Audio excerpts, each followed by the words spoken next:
Para saudara dan saudari yang Tuhan cintai, selamat pagi dan selamat bertemu lagi dalam renungan harian dari Paroki Santo Fransiskus Assisi APO, edisi hari Jumat, tanggal 8 November 2024, dalam masa biasa yang ke-31. Mengawali hari yang baru ini, kita hendak mendengar dan merenungkan sabda Tuhan. Marilah sebelum kita mendengar dan merenungkan sabda Tuhan, kita berdoa.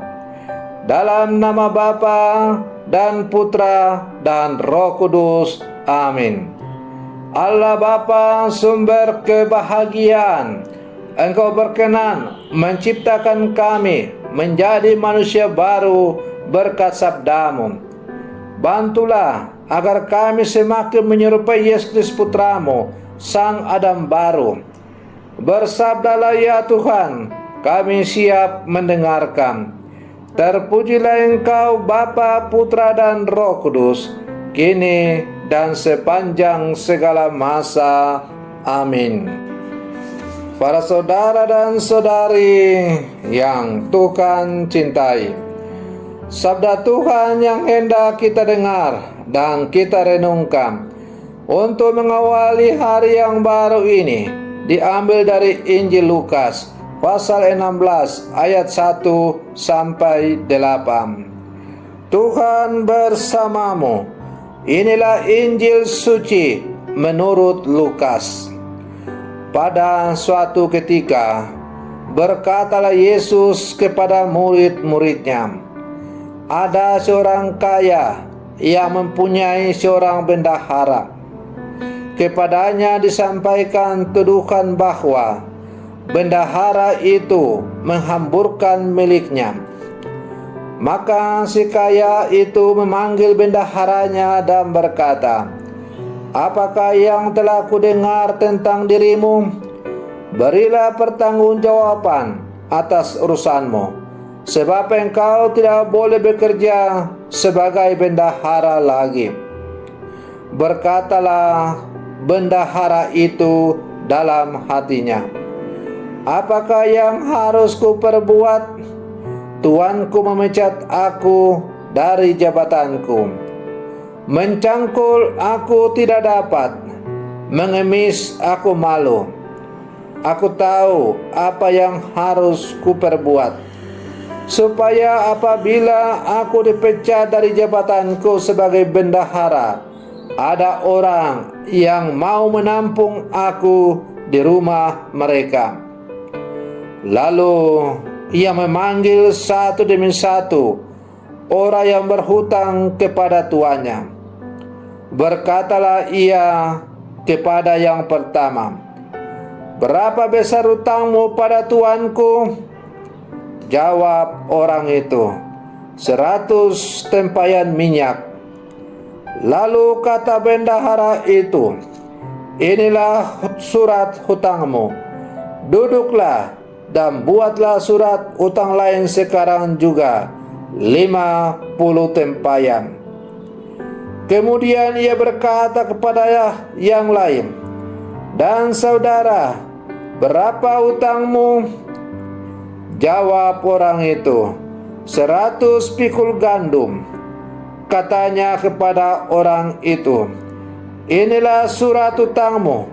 Buatlah surat hutang lain, 80 pikul."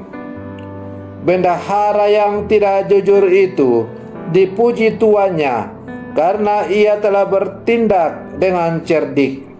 Sebab anak-anak dunia ini lebih cerdik terhadap sesamanya daripada anak-anak terang. Demikianlah sabda Tuhan. Para saudara dan saudari yang Tuhan cintai, dalam bacaan Injil hari ini, Yesus seolah-olah memuji bendahara yang tidak jujur. Maka kalau kita tidak membaca atau mendengar bacaan Injil hari ini dengan kritis, maka mungkin kita akan berkata, "Wah, kalau begitu Yesus justru memuji orang-orang yang tidak jujur."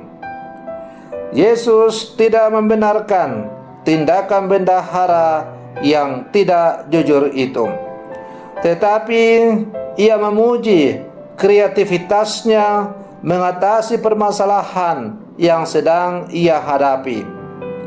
Ia juga mempunyai jiwa kesatria dengan mau dipecat dari pekerjaannya sebagai bentuk pertanggungjawaban atas tindakannya yang tidak jujur. Yesus mempergunakan perumpamaan itu untuk mengkritik para murid. Jika orang-orang yang tidak baik seperti bendahara itu bisa menggunakan akal budi untuk melepaskan diri dari persoalan yang melilitnya, apalagi para murid Yesus yang mempunyai Tuhan. Mereka harus bisa lebih baik, lebih kuat, dan lebih kreatif dengan tetap berlandaskan pada iman. Para saudara dan saudari yang Tuhan cintai, setiap orang mempunyai cara yang berbeda-beda dalam menghadapi masalah yang sedang dihadapi. Setiap orang mempunyai cara yang berbeda-beda dalam mensikapi persoalan-persoalan yang mereka hadapi. Ada yang lari dari masalah dan mencari kambing hitam, berpikiran pendek dan menyelesaikan masalah dengan menghalalkan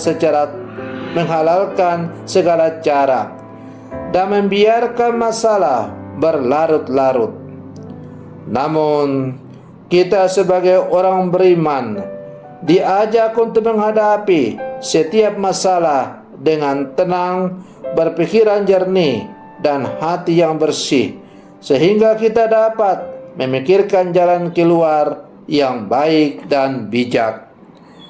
Para saudara dan saudari yang Tuhan cintai, sebagai murid-murid Yesus yang hidup di zaman sekarang, ada seabrek permasalahan yang kita hadapi.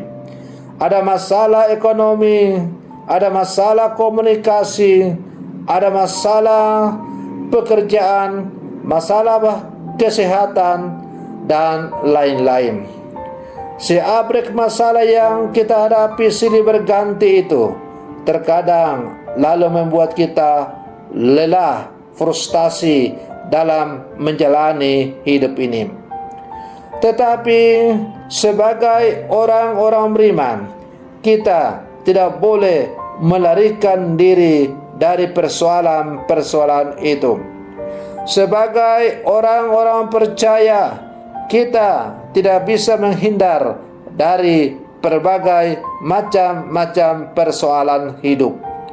Sebagai seorang beriman, kita harus berdiri kokoh kuat menghadapi setiap persoalan dan pergolakan dalam hidup kita dengan semangat dan terang iman sebagai orang-orang percaya. Yakin dan percayalah bahwa seberat apapun persoalan, masalah, tantangan yang kita hadapi dalam hidup, Tuhan pasti akan selalu berjalan bersama dengan kita.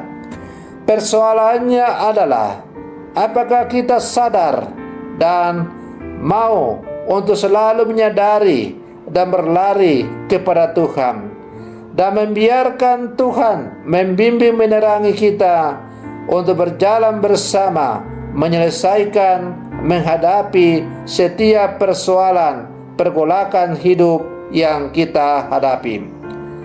Para saudara dan saudari yang Tuhan cintai, selama kaki kita masih menginjak bumi, masih menginjak tanah, maka selama itu pula tetap ada pelbagai persoalan hidup yang kita hadapi.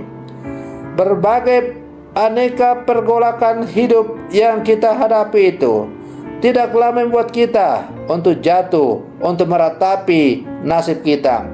Tetapi dengan bimbingan Tuhan, kita hendaknya bangkit untuk kreativitas, untuk menghadapi setiap persoalan hidup yang kita hadapi.